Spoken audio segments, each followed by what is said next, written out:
কাজের আগে পরে মাসনুন দোয়া পড়লে কাজটি বরকতপূর্ণ হয়। এই ভিডিওতে আমরা খাওয়ার শেষের দোয়া শিখব। খাওয়ার শেষে এই দোয়া পড়তে হয়, আলহামদুলিল্লাহিল্লাযী আত'আমানা ওয়া সাকানা ওয়া জাআলানা মিনাল মুসলিমিন। অর্থ, সকল প্রশংসা আল্লাহর, যিনি আমাদেরকে খাওয়ালেন, পান করালেন এবং মুসলমানদের অন্তর্ভুক্ত করলেন।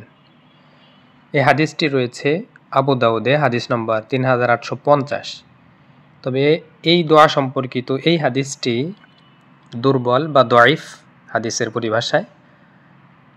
সহিহ হাদিসে খাওয়ার শেষে পড়ার আরও একটি দোয়া আছে, সেই দোয়াটিও আমরা শিখব ইনশাআল্লাহ।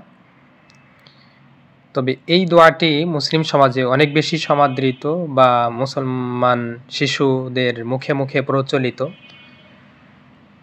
তবে দোয়ার অর্থ বা তাৎপর্য, ভাবার্থ কাছাকাছি হওয়ায় এই দোয়া পড়লেও সুন্নত আদায় হয়ে যাবে এবং হাদিসের উপরে আমল করা হয়ে যাবে। আল্লাহ তাআলা আমাদের দৈনন্দিন কাজকে সুন্দরভাবে করার, রসুলের আদর্শ অনুযায়ী করার তৌফিক দান করুন। আমিন।